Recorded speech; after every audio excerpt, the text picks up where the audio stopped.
মা, মা তুমি তুমি ওর খোঁজ করছো? তারপরে তুমি ভালো হয়ে গেছো মা? আমার ছেলের সার্থকী।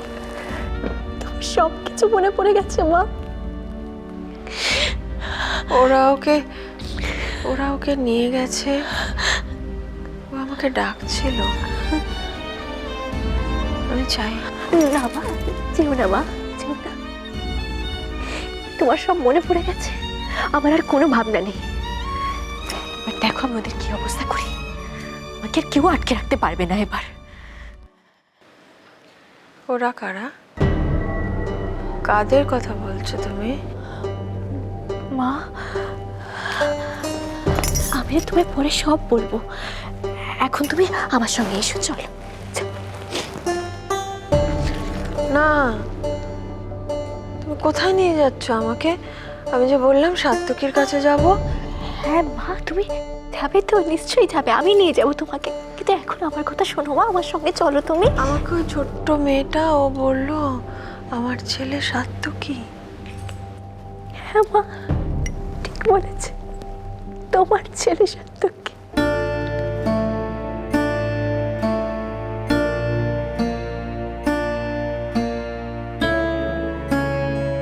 জানো, ও যখন ছোট ছিল তখন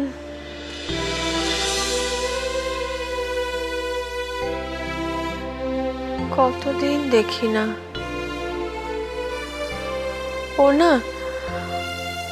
ও ঘুম থেকে উঠলে আমাকে দেখতে না পেলে কাঁদতো। আমাকে ছাড়া থাকতে পারে না ও। আমি যাই ওর কাছে। কোথায় যাচ্ছ মা? বললাম যে আমার ছেলে সার্থকী ওর কাছে।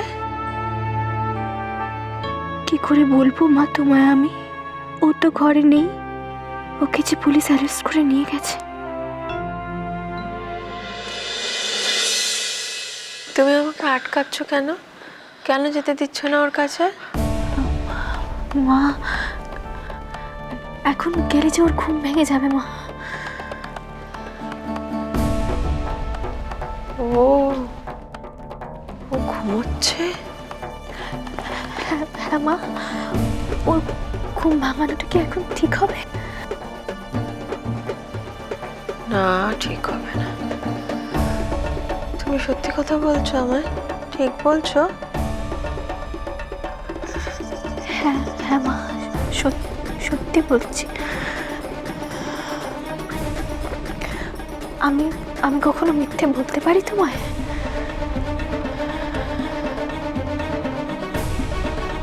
ছেলে সার্থকী।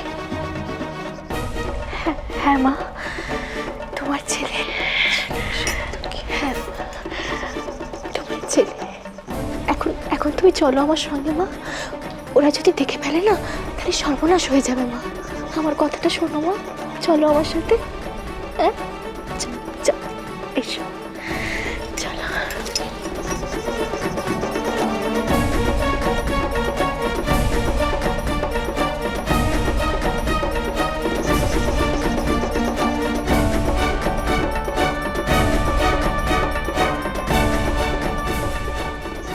মনে হলো যেন কাদের গলার আওয়াজ পেলাম। এত রাতে কে ছিল এখানে? না, ব্যাপারটা তো সুবিধের ঠেকছে না। জায়গা মতো জানাতে হবে ব্যাপারটা।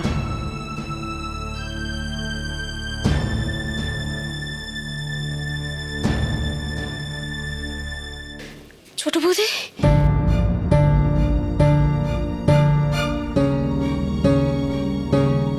ছোট বৌদি কোথায় গেল? ছোট বৌদি, ছোট বৌদি, না বড়নি, তুমি তুমি কোথায় থেকে? ছোট বৌদি পরে কোথায় গেছিল? মা এসো মা, এসো এসো এসো, বসো। তুমি একটু শুয়ে পড়ো মা, শুয়ে পড়ো তুমি। শুয়ে পড়ো, উঠো উঠো উঠো, আস্তে।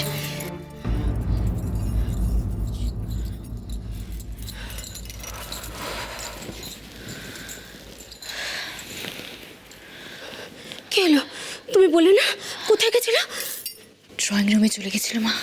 সর্বনাশ, কে যদি দেখে ফেলতো কি হতো? নদী আসতে আমার মনে হচ্ছে মার স্মৃতি এবার ধীরে ধীরে ফিরে আসছে। সত্যি বলছো? হ্যাঁ নন্দী, সেই জন্যই মা ওকে খোঁজ করতে ড্রয়িং রুমে চলে গেছিল। ঠাকুর তাহলে মুখ তুলে চেয়েছেন। নন্দী, এখন আমাদের আরো সাবধান হতে হবে। যতক্ষণ না মায়ের স্মৃতি পুরোপুরি ফিরে আসছে ততক্ষণ কিন্তু মা এরকম ছেলে মানুষই আবার করতে পারে। মাকে সবসময় চোখে চোখে রাখতে হবে, কেমন? তুমি একদম ঠিক কথা বলেছো বৌরানী, কিন্তু ওরা যদি কোনোভাবে টের পেয়ে যায় তাহলে?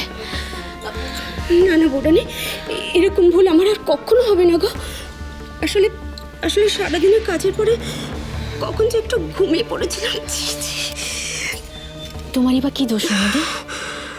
এখন তো সংসারের সমস্ত দায়িত্ব তোমার উপর। মন খারাপ করো না।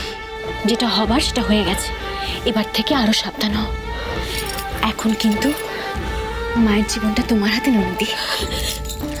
তুমি কিছু ভেবো না বৌরানী, আমি থাকতে ছোট বৌদির কোনো ক্ষতি আমি হতে দেবো না, তুমি দেখো।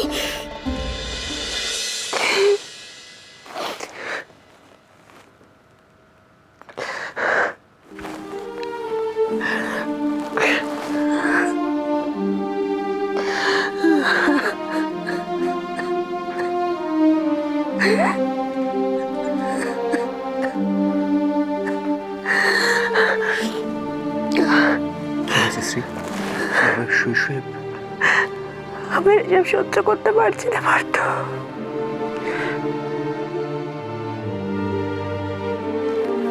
প্লিজ তুমি কিছু একটা করো। তুমি সার্থকীকে। তা হয় না শ্রী। কেন হয় না পার্থ? তুমি জানো না? তুমি জানো না আমাদের সার্থকী এরকম কোনো কাজ করতেই পারে না? এরকম কাজ করা ওর ক্ষেত্রে অসম্ভব, তাই না? অবুঝের মতন কথা বলো না শ্রী। তুমি খুব ভালো করে জানো। আমি শুধু এইটুকু জানি পার্থ, আজ আমাদের সার্থকী বিনা অপরাধে কারোদের পেছনে রয়েছে, ব্যাস। আমি সেটা বুঝতে পারছি। তাহলে কেন তুমি কিছু করছো না? তোমার মতো একজন অফিসার, তুমি সার্থকীকে বাঁচাতে পারছো না? কেন তুমি ছেলে মানুষের মতন করছো শ্রী? কেন? তুমি কথা ঘুরিও না পার্থ, তুমি বলো আমাকে তুমি কেন পারছো না? পারছি না তার কারণ একটাই, এবং সেই কারণটা তুমি খুব ভালো করে জানো শ্রী। কি কারণ পার্থ?